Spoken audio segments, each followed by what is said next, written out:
we'll give you what, and you can repatriate all of your profits. I'm saying, man, okay, that is like the stupidest proposal you'll ever give. It's like the example that I would give maybe doesn't, but it's like coming and saying you can come to my house, cook your food, eat it and go away. Eat it and carry the leftovers, even as the people of the house are starving. I mean, how do you even explain that? And how have even Ugandans been brought to the point where you can even take that? What is the benefit for Ugandans? So he says the investors are bringing jobs, but they are bringing so many people, first of all. And then they are giving very low-skilled jobs with very, very diminished, remuneration. Yes. And then a lot of profits, which they are all repatriating. Now, I'll tell you, if you went and started such a business, let's say, if you went and started a business that is very profitable in a country like, let's say, South Africa, I doubt they would allow you to take more than 10% of your profits outside of their country. You have gone too far. I studied in India. Every multinational had to employ 90% of the Indians, the locals. And they give you a time period on which they should be able to sit on the board to be able to make decisions. But Joseph, and this is something. Now, I'll give you an example. One of those multinationals, I will not even mention names. If you told them that now you can only repatriate 50% of your profits, just 50, which is actually a very generous offer. Very few countries will even give you that. But we'll say for Uganda, since we are coming from 100, let's say 50.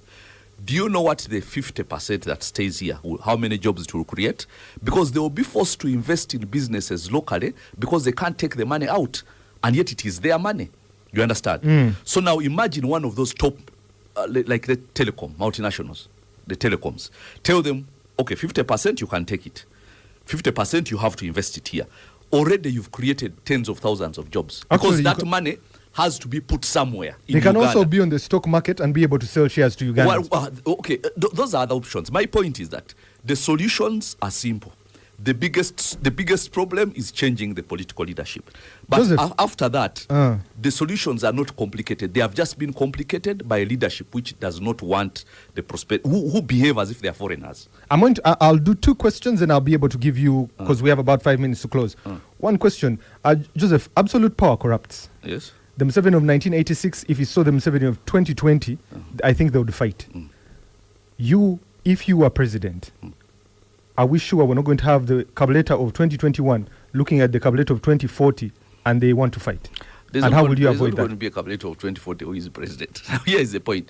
When somebody, and people don't read into things. When Museveni says he has been a freedom fighter for 50 years, and then you say what? He says, no, I've been a freedom fighter. We fought Amin, we fought what? We fought colonialism and so on.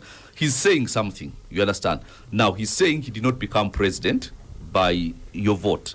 But now if Kabuleta becomes president the only way he can, through a vote, then it is easy for the vote to take him out because it's the way he got there. But since I'm not going to become president through the barrel of the gun, I don't even know how to hold it, then that will not be a problem. All that will be solved once we get into the era of democracy, where you can elect somebody like me and I become president.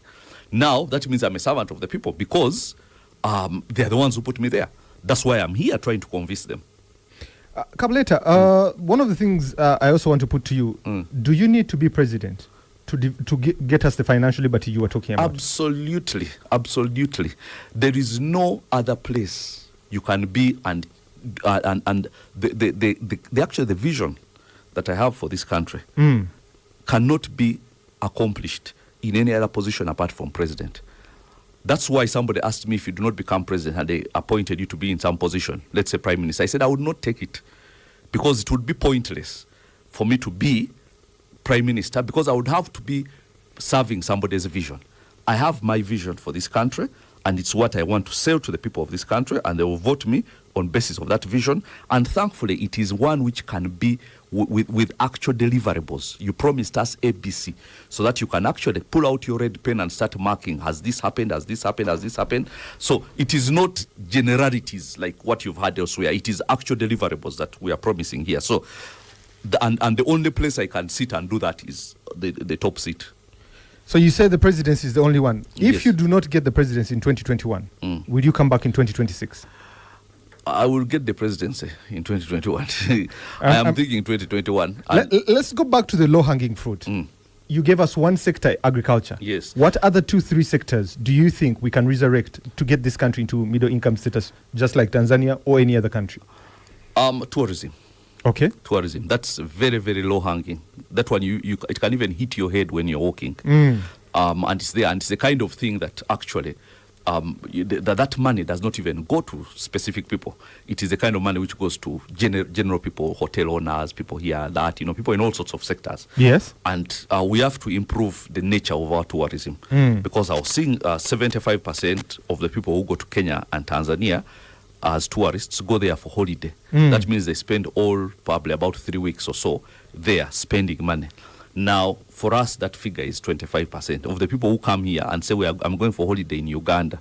Now, if we even improved that to 75%, would be very good, even before we start improving the numbers of the people who are coming. And the numbers have been increasing, but we need to market ourselves as a country. We've not done that quite well, because you go in all these places, people will know that, the gorillas are in Rwanda, but actually in Uganda more than they are in Rwanda. But Rwanda has done a lot of the marketing, and very soon they will have a monopoly of that, and people will think that they actually are there. So it is all about marketing yourself. So tourism is the other low-hanging fruit, very low-hanging. You can actually eat it while standing without even plucking it. And the others, but I suspect we are not going to have enough time for us to expound on them. But the others which you can instantly think about, and that can change people's lives. Let's talk about the economy and talk about BOU, central banks. Most of the banks we just suggested, 4 of them are just local. The others are foreign. But also in the 80s or 90s, where you and I grew up, the dollar was about 1,000. The dollar to the shilling was about 1,800. But everything in this country, once it goes up, it never comes down. How do you plan to bring our shilling to be able to be formidable against the dollar? No, all that is based on balance of trade, going in and going out. The shilling versus the dollar is just at the ultimate symptom. Okay. What brings it about, negative or positive, is something different. And it's all about what you're trading vis-a-vis what you're importing. Now, in an import culture like ours, where everything is imported, you think about something which everybody wants is imported. I was shocked to see the amount of slippers, bathroom slippers we import from Kenya. Slippers, butter, umoja. We import from Kenya. And I was like, surely can't we slippers? And we are sending them to DRC, South Sudan, and they are moving millions of dollars. Big money, millions and millions of dollars of sapato. First of all, because they are, high turnover. They get, those people wear them all over. Yes. Grazing cattle and all that, so they wear out very fast. So they are always buying. I said, but surely can't we make that here? Do you know how much, for instance, how much garlic we import from China? Garlic can grow anywhere in Uganda, and it takes only 4 months for harvest. 4 months. So all the time we had from coronavirus, since China were no longer importing things, if somebody had planted so many, we would have enough garlic here. Even when they open the import, we say we no longer need garlic from China, but we are still importing. So there are so many things.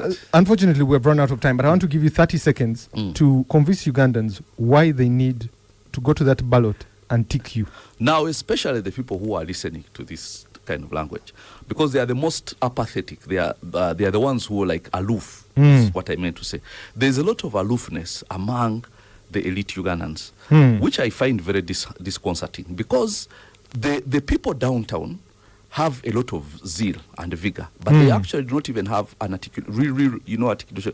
Like, so we need the elite people to stand up and stop being aloof and actually go and get themselves involved in politics. Okay. And we're not even talking about elective politics like because they might say, I'm scared for my family. No.